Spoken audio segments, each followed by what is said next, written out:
নমস্কার বন্ধুরা, শ্বশুর বৌমা রান্নাঘর অ্যান্ড ব্লগ চ্যানেলে সকলকে স্বাগত। আজ শেয়ার করব ভেন্ডির রেসিপি, যেটা একদম অল্প সময়ে তৈরি হয়ে যায় আর ভাত, রুটি, পরোটা সমস্ত কিছুই খেয়ে নেওয়া যাবে এই একটা রেসিপি দিয়ে। তাহলে কি করে তৈরি করব সেটাই দেখে নেওয়া যাক।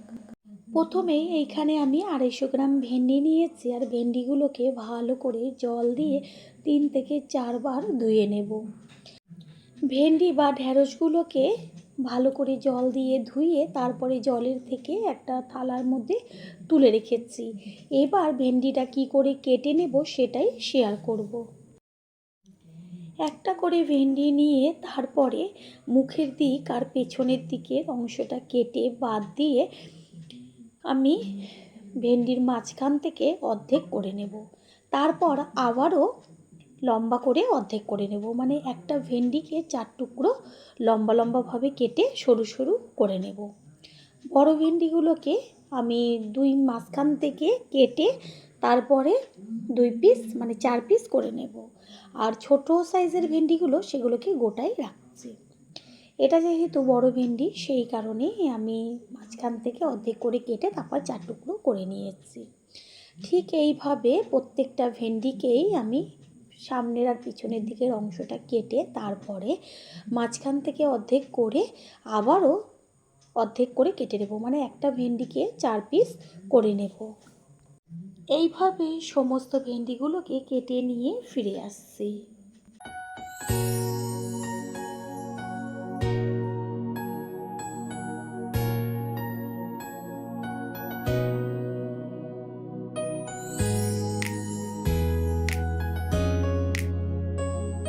সমস্ত ভেন্ডিগুলোকে কেটে নিয়ে ফিরে এসেছি, আর দেখতে কত ভালো লাগছে। এর মধ্যে আমি কিছু উপকরণ এখন মিশিয়ে নেব। যেমন 2 চা চামচ পরিমাণ বেসন দিয়ে দিচ্ছি সবার প্রথমে। দেব 1 চা চামচ পরিমাণ হলুদ গুঁড়ো আর 1/2 চা চামচ পরিমাণ লঙ্কার গুঁড়ো। দেব স্বাদ অনুযায়ী লবণ। এবার সমস্ত উপকরণ ভেন্ডি বা ঢ্যাঁড়সের সাথে ভালো করে মেখে নেব। ঠিক এইভাবে হাত দিয়ে ঢ্যাঁড়স বা ভেন্ডিটাকে মেখে নিতে হবে। ভেন্ডি দিয়ে তো অনেক রকম রেসিপি তৈরি করে খেয়েছেন, একবার এই পদ্ধতি ট্রাই করবেন। এটা আমি 10 মিনিট মতন রেস্টে রেখে দেব। একটু রেস্টে রেখে দিলে কি হবে, ওই যে বেসনটা সেটা ভেন্ডির মধ্যে ভালোভাবে লেগে যাবে।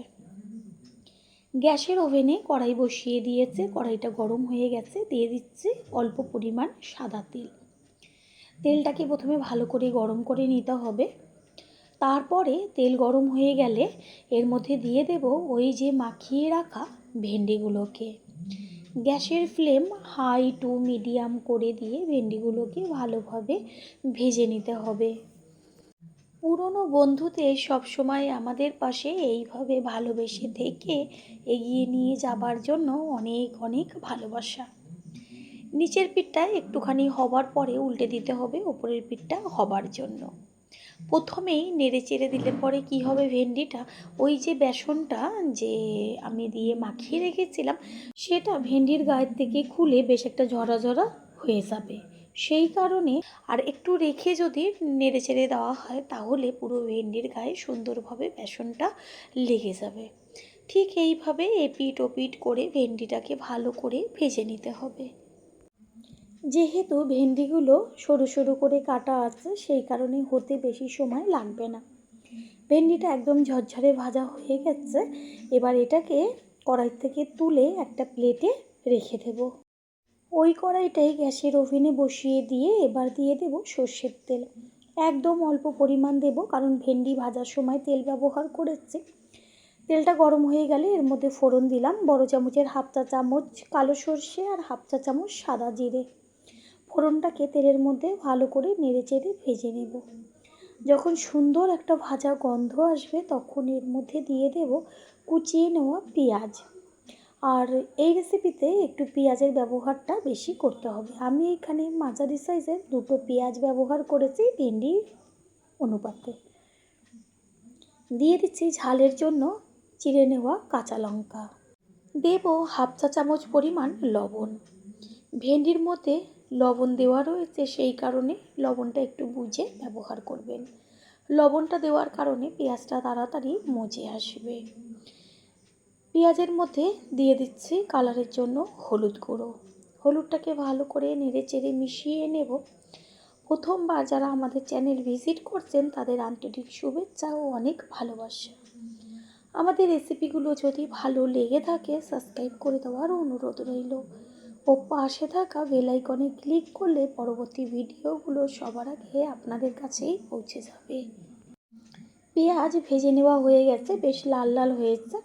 এই পর্যায়ে দিয়ে দেব ওই যে ভেজে রেখেছিলাম বেসন দিয়ে ভেন্ডিটাকে, সেই ভেন্ডিটা দিয়ে পেঁয়াজের সাথে একটু গ্যাসের ফ্লেম লোতে রেখে নেড়েচেড়ে মিশিয়ে নিতে হবে। ভাজাটা হতে আর বেশি সময় লাগবে না। এটা কিন্তু বেশ একটু কড়া কড়া ভাজা হবে, সেটাই খেতে ভালো লাগবে।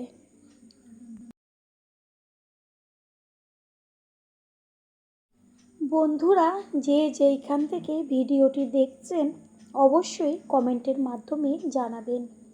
আপনাদের ধন্যবাদ জানাতে পারলে সত্যিই আমরা ভীষণ ভীষণ আনন্দিত হব। ভাজাটা একটু বাদে বাদে খুন্তি দিয়ে ওপর নিচ করে নেড়েচেড়ে দিতে হবে।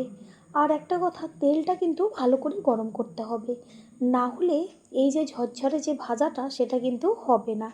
ভেন্ডি প্রথমেই নরম হয়ে যাবে আর বেশ একটা কড়কড়ে ভাব যে থাকে সেটা আসবে না। ভাজাটা সুন্দরভাবে হয়ে গেছে। আর শেষে আমি এর মধ্যে একটা উপকরণ ব্যবহার করব, সেটা হচ্ছে 1 চা চামচ পরিমাণ আমচুর পাউডার। এই আমচুর পাউডারটা ব্যবহার করলে এত টেস্টি হয় খেতে, যেটা খাওয়ার পরই বুঝতে পারবেন। আমচুর পাউডার যদি হাতের কাছে না থাকে অবশ্যই লেবুর রস ব্যবহার করবেন। ভালো করে আমচুর পাউডারটা মিশিয়ে নিয়েছি আর 1 থেকে 1.5 মিনিট মতন ভেজে নিলেই রেসিপি তৈরি হয়ে যাবে। গ্যাস অফ করে দিয়েছি, ভাজা কমপ্লিট, তৈরি হয়ে গেল আজকের রেসিপি। আশা করি রেসিপিটি ভালো লাগলো। আর যদি ভালো লেগে থাকে একটা লাইক, কমেন্ট, পারলে একটা শেয়ার করে অবশ্যই জানাবেন। আপনাদের দেওয়া একটা লাইক ও লাইকের পাশে থাকা হাইপ আর একটা শেয়ার আমাদের কাছে অনেক অনেক গুরুত্বপূর্ণ। All friend, thanks for watching my video. আপনারা সকলে ভালো থাকবেন, সুস্থ থাকবেন। আবারও দেখা হবে অন্য কোনো রেসিপির এপিসোডে। আজ শেয়ার করব কাঁচা কলা আর ছোলার ডাল দিয়ে সম্পূর্ণ নিরামিষ দুর্দান্ত স্বাদের একটা রেসিপি। পরিবারের সকলে একদম ভাত, রুটি, পরোটা চেটেপুটে খেয়ে নেবে, এটা আমি গ্যারান্টি দিয়ে বলতে পারি। এতটাই টেস্টি হয় খেতে।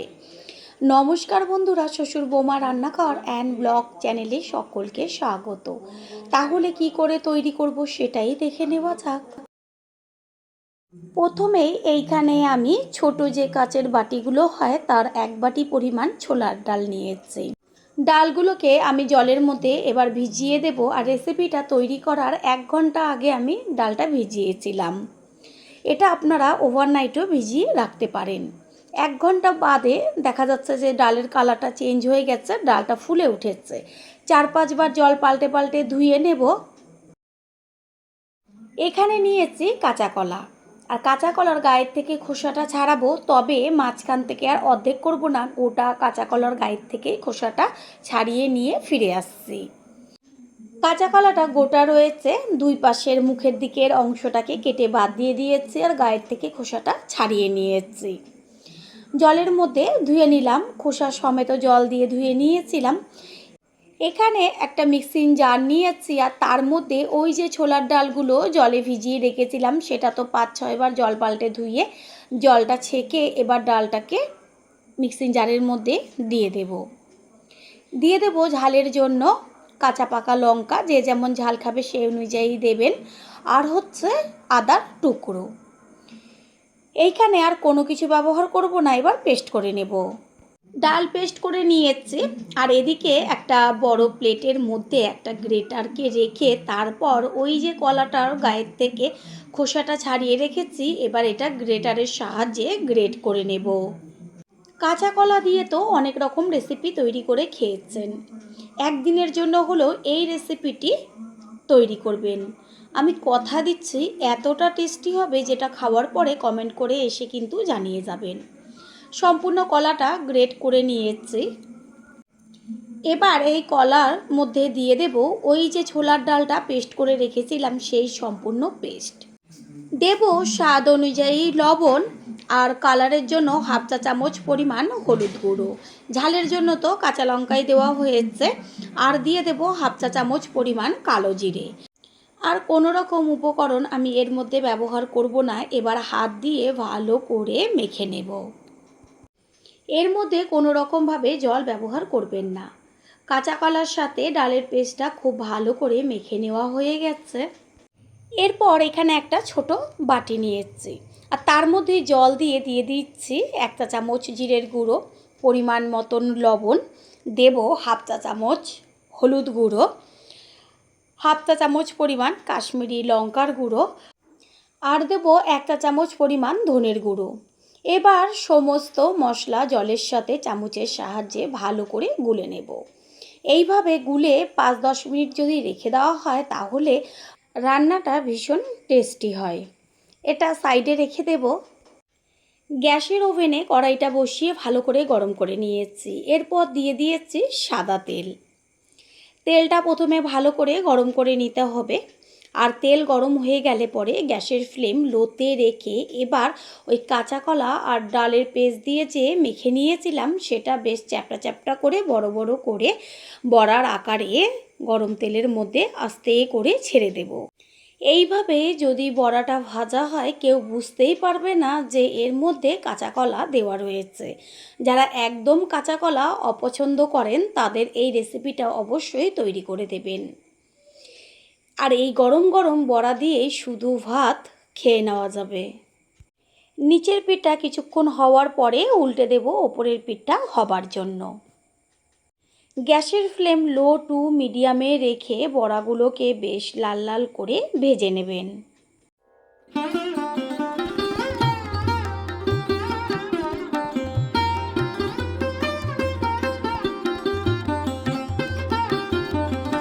দুই পিঠই খুব সুন্দরভাবে ভাজা হয়ে গেছে। এবার কড়াইয়ের সাইডে একটু খুন্তির ওপরে তুলে রাখবো, তাহলে কি হবে বড়াগুলোর থেকে তেলটা নিচে গড়িয়ে পড়বে। বড়াগুলো ভাজা হয়ে গেছে, এগুলোকে তুলে নেব। বড়াগুলোকে তুলে নিয়েছি আর ওই কড়াইতেই আরও যে ডালের পেস্টটা রয়েছে সেগুলোকে একইভাবে ভেজে নেব।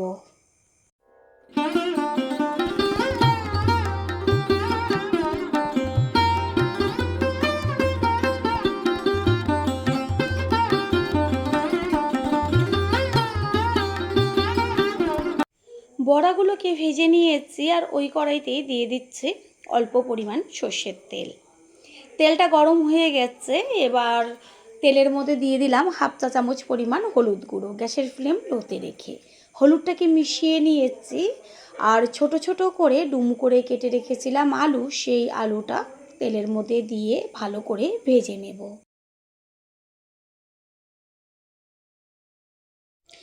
আলুগুলো এমনভাবে ভাজতে হবে যেন ভাজাতেই অর্ধেকের বেশি সিদ্ধ হয়ে যায়। আর একটু বাদে বাদে খুন্তি দিয়ে আলুগুলোকে এপিট ওপিট করে ভেজে নিতে হবে। আলু ভাজা হয়ে গেছে, এগুলোকে এবার তুলে নেব। আর ওই বেঁচে থাকা তেলের মধ্যে আর সামান্য 1 চা চামচ মতন তেল দিয়েছি। তেলের মধ্যে দিয়ে দিচ্ছি ফোড়ন 1 চা চামচ সাদা জিরে, একটা তেজপাতা আর গোটা গরম মশলা যেমন এলাচ, দারচিনি, জয়িত্রী, লবঙ্গ। ফোড়নটাকে ভালো করে ভেজে নেব। তেলের থেকে খুব সুন্দর একটা মিষ্টি গন্ধ বেরোচ্ছে। এই পর্যায়ে এর মধ্যে দিয়ে দিয়েছি 1 চা চামচ পরিমাণ আদার পেস্ট। গ্যাসের ফ্লেম লোতে আছে কারণ আদাটা পুড়ে যাবে, সেই কারণে ভালো করে আদাটাকে বেশ একটু লাল লাল করে ভেজে নেব। আদার সাথেই দিয়ে দেব ঝালের জন্য চিড়ে নেওয়া কাঁচা লঙ্কা। আদা আর কাঁচা লঙ্কাটা একসাথে ভেজে নেব। আর তেলের মধ্যে যদি এইভাবে আদা কাঁচা লঙ্কাটা ভাজা হয় এত দারুণ গন্ধ আসে। এবার এর মধ্যে দেব ওই যে মশলাটা জলে গুলে রেখেছিলাম সেই গুলে নেওয়া মশলা। এর সাথে সাথে দিয়ে দিয়েছি একটা টমেটোর পেস্ট, সেটা স্কিপ হয়ে গেছে, অবশ্যই টমেটো ব্যবহার করবেন। তারপর ভালো করে মশলাটাকে এবার কষিয়ে নিতে হবে। আর টমেটো যদি হাতের কাছে না থাকে অবশ্যই টক দই ব্যবহার করবেন। মশলার থেকে বেশ তেল ছাড়ছে আর সুন্দর একটা গন্ধও বেরোচ্ছে। মশলাটাকে খুন্তি দিয়ে একটু নেড়েচেড়ে দিয়ে তারপরে এর মধ্যে দিয়ে দেব ওই যে ভেজে রেখেছিলাম আলু, সেই আলুর টুকরোগুলোকে। আলু তো অর্ধেকের বেশি সিদ্ধই আছে ভাজাতে, হতে বেশি সময় লাগবে না। 1.5 থেকে 2 মিনিট মতন মশলার সাথে কষিয়ে নেব। তারপরেই এর মধ্যে দিয়ে দেব গ্যাসের ফ্লেম হাই করে দিয়ে উষ্ণ গরম জল।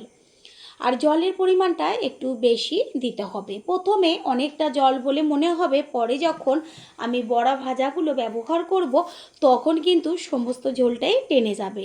সেই কারণে জল বেশি দিলে বেশ একটু ঝোল ঝোল থাকবে, খেতে ভালো লাগবে। ঢাকনাটা চাপা দিয়ে দেব 3 থেকে 4 মিনিট মতন। পুরনো বন্ধুদের সবসময় আমাদের পাশে এইভাবে ভালোবেসে থেকে এগিয়ে নিয়ে যাবার জন্য অনেক অনেক ভালোবাসা। একটু বাদে ঢাকনাটা সরিয়ে দিয়ে তারপরে গ্যাসের ফ্লেম হাই করে দিয়ে আমি ঝোলটাকে একটু খুন্তি দিয়ে নেড়েচেড়ে নেব আর আলুটা চেক করে নেব সিদ্ধ হয়েছে কি না। আলু সম্পূর্ণ সিদ্ধ হয়ে গেছে। এই পর্যায়ে এর মধ্যে দিয়ে দেব ভেজে রাখা বড়াগুলোকে। বড়াটা ঝোলের মধ্যে দেওয়ার পর বেশিক্ষণ রান্না করার কোনো রকম দরকার নেই। প্রথমবার যারা আমাদের চ্যানেল ভিজিট করছেন তাদের আন্তরিক শুভেচ্ছা ও অনেক ভালোবাসা। আমাদের রেসিপিগুলো যদি ভালো লেগে থাকে সাবস্ক্রাইব করে দেওয়ার অনুরোধ রইল ও পাশে থাকা বেল আইকনে ক্লিক করলে পরবর্তী ভিডিওগুলো সবার আগে আপনাদের কাছে পৌঁছে যাবে। সমস্ত কিছুর ব্যালেন্সটা ঠিক রাখার জন্য দিয়ে দিয়েছি 1/2 চা চামচ পরিমাণ চিনি। চিনিটাকে মিশিয়ে নেব। বন্ধুরা, আপনারা যেইখান থেকে ভিডিওটি দেখছেন অবশ্যই কমেন্টের মাধ্যমে জানাবেন। আপনাদের ধন্যবাদ জানাতে পারলে সত্যি আমরা ভীষণ ভীষণ আনন্দিত হব। তারপরেই এর মধ্যে দিয়ে দেব 1 চা চামচ পরিমাণ গরম মশলার গুঁড়ো। গরম মশলার গুঁড়োটাকে ভালো করে মিশিয়ে নেব। সবশেষে দিয়ে দেব 1 চা চামচ পরিমাণ গাওয়া ঘি। ঘিটা দেওয়ার সাথে সাথে একটা ঢাকনা চাপা দিয়ে দেব। তৈরি হয়ে গেল আজকের রেসিপি। আশা করি রেসিপিটি ভালো লাগলো। আর যদি ভালো লেগে থাকে একটা লাইক, কমেন্ট, পারলে একটা শেয়ার করে অবশ্যই জানাবেন। আপনাদের দেওয়া একটা লাইক ও লাইকের পাশে থাকা হাইপ আর একটা শেয়ার আমাদের কাছে অনেক অনেক গুরুত্বপূর্ণ। All friend, thanks for watching my video. আপনারা সকলে ভালো থাকবেন, সুস্থ থাকবেন। আবারও দেখা হবে অন্য কোনো রেসিপির এপিসোডে।